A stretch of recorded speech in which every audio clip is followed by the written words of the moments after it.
Good afternoon, everyone. Thank you for coming back from your lunch break and not leaving, and to listen to this panel that will take you outside of the usual Eurocentric lens. And we'll look forward and towards the regions that will shape the global economy by 2040. So the panel is called The Rising South, the Shrinking North. I, as an Estonian, the only one here, represent the shrinking north, the region where the population declines roughly as fast as the temperatures in November. But the gentleman here represents countries like India, then Mexico and Nigeria. So these regions are oftentimes grouped together as the Global South. But I find this label a little bit too broad, and it can flatten out an enormous amount of diversity, because these regions are not one story, they are many, and we today try to look at these countries and regions a bit closer. For example, India is becoming one of the world's largest digital and industrial engines, and Africa is home to some of the fastest growing and youngest societies, and they're all super different from each other. And Latin America is undergoing a transformation driven by nearshoring, also sustainability, but also leapfrogging in technology. And because of these transformations, it's estimated that by 2040, more than 60% of consumers, workforce, and entrepreneurs will live in Global South. And these regions will shape and decide which technologies win, how the value chains are evolving, where the capital flows, but also how fast the world decarbonizes. So these gentlemen here with me today will help us see what are the distinct strengths of these regions, also challenges and opportunities, especially for Estonia, if there is ways for us to meaningfully partner. Just even though you guys were introduced already, Varun is an international business and sales leader, and he's currently at PowerUP Energy Technologies'i. They just closed an A round, and we're super happy for them. Varun is also one of the founders of Impact A, and he has a very deep understanding of India-Estonia relations. Efraín Pompa is currently working at eAgronomi and has been living in Estonia for more than 5 years. And Ibrahim is also currently living in Estonia. I think you were 4 years, 5 years, the same, from Nigeria and working at Bolti as a program manager, but he's also a founder of 5to5 Ventures. So let's dive in. Varun, like I said, India for industrial and digital engine, and these are major transformations, but also the scale of India is, for us, it's unimaginable, right? But I wanted to ask you first, from your perspective, what are the key factors that will shape India's role in the global economy by 2040? Thank you for that question, and happy to be here. So starting maybe, since you focused on industrial and digital, maybe starting with the industrial aspects, I think a lot has to do with global geopolitics and also language.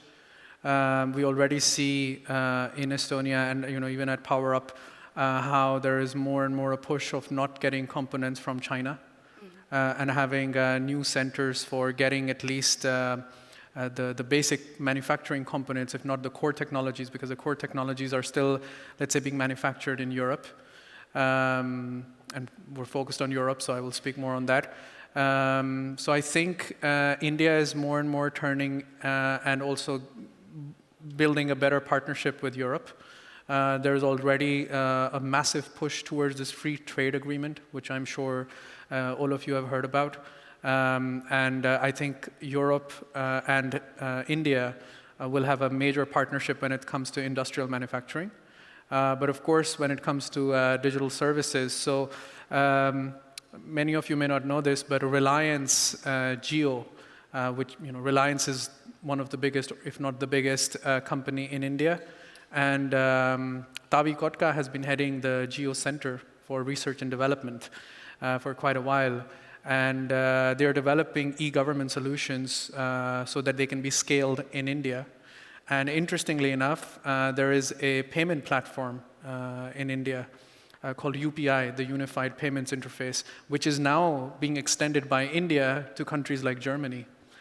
Because you can very easily pay without a bank account just using a QR code and a wallet. So I think there's a lot of cross-border trade that's happening.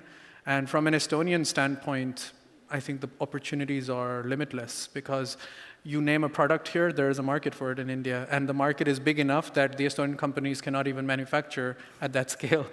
So yeah, it's a massive market, language is easy, and it's an open market. Yeah, thank you for this. So I will go one by one, and then we can have like a discussion. So Efraín, Latin America is undergoing this rapid change in terms of nearshoring and technological adoption. But which areas of innovation in Mexico do you think the world is sort of overlooking or underestimating? Well, I think at the beginning we are, as a Latin American, we are very underestimating, especially for the European entrepreneurs.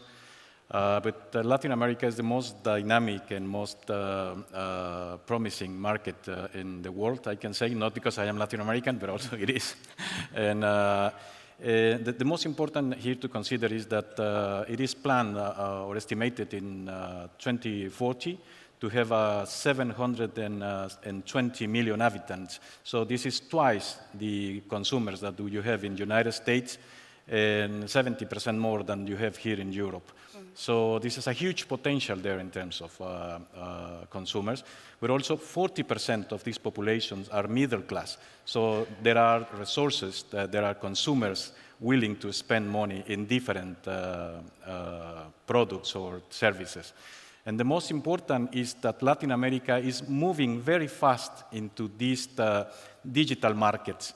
So, and here there is a huge potential, especially for the companies or countries like Estonia, which are very evolved in these matters, to look around and focus in these kind of markets. So, in the particular case of Mexico, also we have a lot of experience with globalization. We started in the 90s with these treatments with North American, with Canada and United States. So the Mexican market, and I can assure that also Brazil, Colombia, and at least Chile are countries very open and very used to receive investment for different countries and markets as well. Mm-hmm.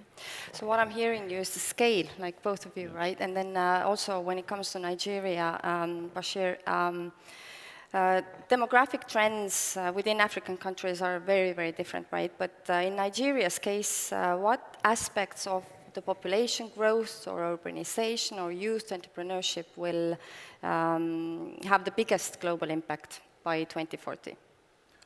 Thanks, Tere. Nice to meet everyone here. I think one of the things is that despite the fact that Africa is very diverse, there's one thing that is very common right now. We have an extremely young population. The average age by 2040 is going to be around in the teens, 17, 18 years old. So that is the future workforce of the world. And when it comes to Nigeria, it's a big country, quite diverse also. So each country has its own unique, qualities. Nigeria will be roughly currently about 224 million today, and by 2040, close to 300, and 2050, overtaking the US, being the third most populated country in the world. Now, with this very young population, there are great opportunities, and we are already seeing it. In the early 2000s, that's when digital technology started coming into Nigeria, that is mobile technology. Now, this was what has powered the digital adoption in the country. The banking system was built on top of that, and fintech has been built on top of that in less than 25 years. Today, we have over 430 fintech companies alone in Nigeria, and over 1.5 billion euros invested in the last 7 years. So there are lots of opportunities, not just in digital, but infrastructure, in education, in services, because there's a massive rural-urban migration, and new cities need to be built. People are moving to all these places, and all the kinds of services and infrastructure you think should be there is there. And I'll conclude with this example. Tesla, their satellite service, Starlink. Yeah. Yes, Starlink launched in Nigeria less than 2 years ago, and now they're the second largest internet service provider in the market, despite all the other players in the space. So there are lots of opportunities in varied areas. It all depends on perspective. So what I'm hearing is that all of your countries and regions, you guys have basically skipped the desktop version and you jumped to the mobile, right? But coming back to the population growth and the consumers, how are your countries balancing the growth and sustainability part? Is it government-driven? Is it companies-driven? Is it people-driven? I don't know. Efraín? Well, in the case of, I can speak only for Mexico, and I am not an expert in this topic, but I can say that it is a mix. It is also some initiatives from the government trying to align to international regulations, for example, in terms of carbon emissions.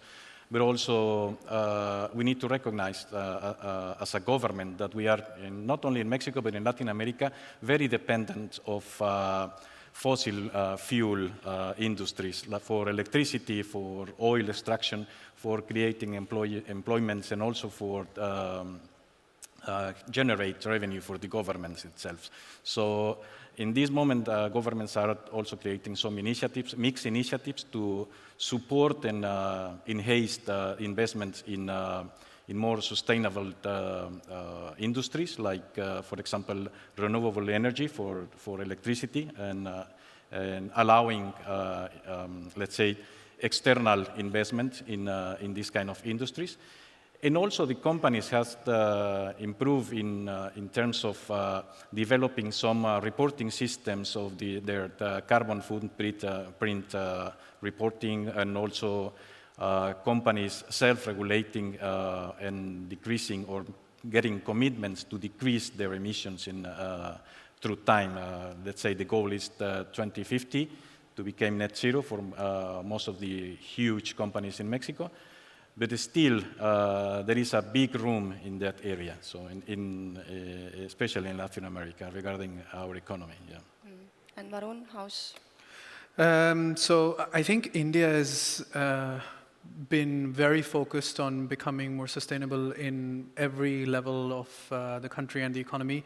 There is a huge mission that India is driving on green hydrogen. Already for 3 or 4 years. Besides that, there are many subsidies, grants, so the government is especially involved. Also, the Make in India program, yeah? So Make in India isn't just a brand, it's actually to bring foreign technologies into the country and offer them tax incentives, offer them faster approvals on licenses and things like that. So I think this is helping because India does understand that there has been a lot of technological growth, let's say especially in Northern Europe. I think Northern Europe leads the world when it comes to sustainability, energy, EV adoption, all of that, wind turbines. So there's a huge let's say, corridor that has been created for foreign technologies to come in and then be able to scale in India together with local partners. And I think that's the right approach for India to try and increase its, grow its economy, but also at the same time remain sustainable. And it's a very difficult task because obviously we do have internal resources with coal, with other things. So it has to be a balanced approach. I think going down this path of becoming 100% net zero and then suffering on the economy side is not the solution. We see that right now, sadly, in Estonia, because we went 100% renewable, and now with the whole geopolitical crisis, cost of energy, electricity is high, the cables sometimes get cut, things happen, right? So these are risks and things that are being very carefully considered in India because, well, it's the biggest country in the world, so if something like that were to happen there, it would be utter chaos. So yeah. Yeah, and Bashir? That's a loaded question because when it comes to sustainability, there are two major areas that I see in Nigeria, and I'll say by extension several sub-Saharan countries. One is climate change. This is a big problem, and it has cascaded into the several security challenges that we have in our countries. Secondly is interestingly, the population. It's a blessing and a curse at the same time because we need to create opportunities for the young population to have jobs and also export more because we're a hydrocarbon economy that's heavily dependent on fossil fuels. One thing that we've seen in terms of business and government is that on sustainability, government is gradually catching up policy-wise and encouraging renewables. And there has been this natural shift, and in the last 3 years, there has been a massive adoption of solar technology because of the removal of subsidies. So that has created new opportunity in EV charging, solar power for homes, mini grids. There are even interesting startups that are looking towards integrating with the different electricity service providers for billing and improving, solar-powered homes, because majority of the population does not have stable electricity supply. Mm-hmm. Very interesting. And but now moving on to Estonia's potential. So, Varun, if digitalization is something that India is massively growing on, and digital is our DNA, basically. We consider it hygiene. Is this an opportunity for Estonian companies still to enter the market and to offer our experience? I think it definitely is. I was having a chat with some people from Nortal not so long ago, and they've been doing a lot of work in the Middle East and Africa in terms of financial digital platforms and election services and things like that. India has already gone much further in that domain, but the one thing that still lacks in India, and I remember when I was working for the Estonian embassy in India on these trade and investment topics, we were discussing that it's great that every state, the EU has 28 member states, India has 29 states, right? So that's the scale that we're talking about. And they were already discussing that each state will come up with its digital platform, digital services, so many different languages, and different way of doing things. The registries are different. Somewhere there's even regulations and structures that are different. But how can they all be unified? I think this is something everyone agrees in the world. Estonia has completely nailed. Everything, all the information exchanges very easily, also between the public and the private sector. So I think this unification of public services, digital services, I think this is a huge opportunity. Besides that, I think there's also cybersecurity, which is a big topic right now in India and has been for some time. And that's what I was discussing with Nortal, that is a big opportunity. And I think in general, I mentioned already Reliance Jio, the biggest company, has a center in Tallinn, being led by the former CIO. So there's obviously an interest right? And people need to just get out there and engage more, also with the right partners. So India is not really a market, I would say, you can enter directly as an Estonian company, unless you really want to go and live there and spend time, which is hard in itself because it's a cultural shift. But finding good partners, private sector companies, I think that's the key to scaling. Mm-hmm. So you're asking Estonians to get out there. Absolutely, yeah, especially with this weather. Yes, that would be actually what we would look for. Yes, but but Efraín, if we consider eAgronomy also and the sustainability projects, like, would there be an opening for Estonian companies in Mexico for that? Well, as I see, the potential for Estonian companies in Mexico will be basically in three different areas. The first one, it is not 100% related to my company, to eAgronomy, but in general for the potential for Estonian companies. It is the e-government. It is a huge potential there for working. And maybe you can think in this moment why e-governance initiatives could be related to sustainability. Let's think in a city like Mexico City with more than 30 million inhabitants. And every inhabitant needs to go to make some bureaucracy transactions into the offices and moving and spending a lot of gas, oil, fuel, whatever you want to call that, and going there. If we can avoid all of this and we develop systems that we have here in Estonia that are amazing systems, we have maybe Estonians do not value that because you have that here, but people who came from other countries like me, we really appreciate that. Solving in your house all these transits that you need to do in face-to-face in our countries is a blessing, really a blessing. And it's a huge potential for these Estonian companies to go over there and offer the municipalities, the government of the country, these kind of developments. It will be a huge opportunity. The second opportunity area that I see, and we were talking about that during launch time, it is about the fintech. And it's a very important data for all these fintechs here in Estonia. 45% of the adults in Latin America are not using traditional bank systems. They are using very other options, sometimes very expensive, very insecure. So for those developing options for savings, for money transfer, for the loans, for whatever, it's a huge opportunity over there. And the third area that I see is same like my colleague, it is cybersecurity. Of course, Latin America, we have a huge populations, a lot of people with the same names and whatever, so there's a lot of cyber attacks there. So all these companies that are focused on these cybersecurity systems has a lot of potential in Mexico and Latin America as well. Mm-hmm. Very interesting, and but also to Bashir, because of the younger population, and you said that the governments are struggling with guaranteeing that they have the jobs. Is there an opportunity for Estonian, the way we've we're fueling our own youth to start their own businesses and to be entrepreneur, this mindset would be entrepreneurship.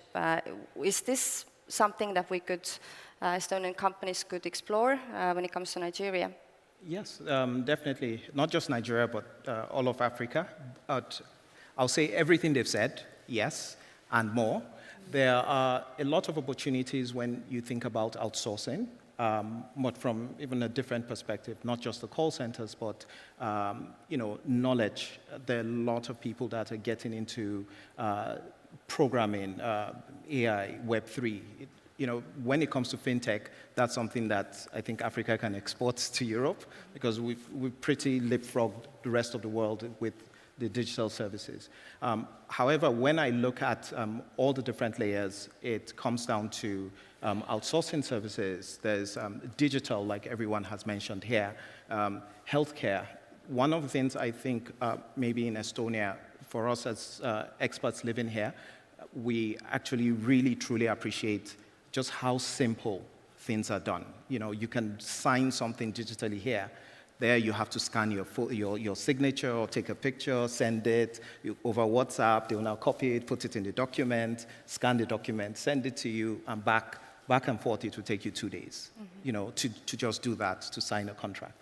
So all the digital services, where I see Africa today, and many African countries, is where Estonia was probably in the early 90s. This is the greatest opportunity to enter this market and be there. It's a long game, and local partnerships are very, very important in really getting into the different sectors in the market. And finally, I'll say that when looking at the market, don't look at it as just countries. One state in Nigeria is the size of the Baltics, and that's just 10% of Nigeria. So if you look at Lagos, for example, population of 25 million. If you look at Oyo State, population of 10 million. Kano, 10 million. So you can actually deal at just even the regional level, not even the national, and continue to grow and find your niche there. So you, all of you, you stole my last closing question. Like my last question would have been, what's this one strength that Estonia should really focus on when it comes to the partnerships and also to benefit from the fact that the Global South is the key player in 2040. So, but I'm just going to try again. Is it digital for you? I would say it's everything. It's such a big market. I mean, you go and sell peanuts, there will be someone who will buy them, right? Even though they make peanuts in India. So I think it goes the same pretty much for all of our countries, because Estonia is so small and these countries are so big. But digital would definitely be one of them. The one thing that I would add is don't be scared of the scale and the size, because I've seen this happen with Estonian companies when I was working in government. And I think that's one thing. Just go and explore what happens. If you fail, you fail. Also, another interesting thing that we saw when I was at e-residency, many Indians who got e-residency started looking at Estonia as a hub to reaching other European markets. And that's an opportunity because India is also very resource rich.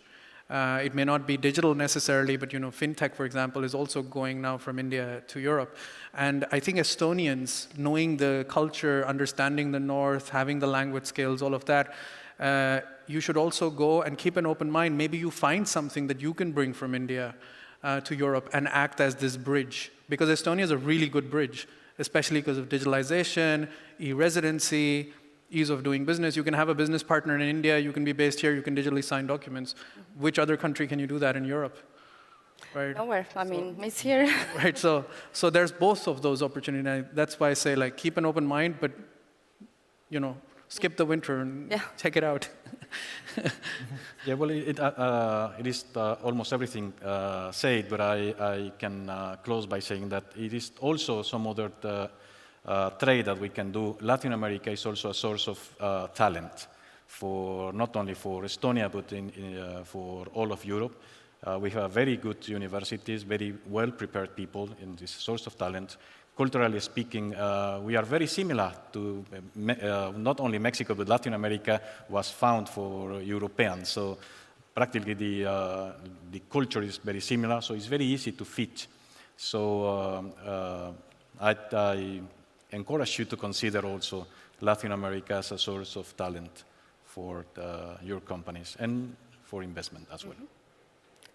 Culturally, we're different, so that goes without saying. But yes, not just digital. I think it's everything. There are many opportunities. You just need to sort of explore, find what market works for you.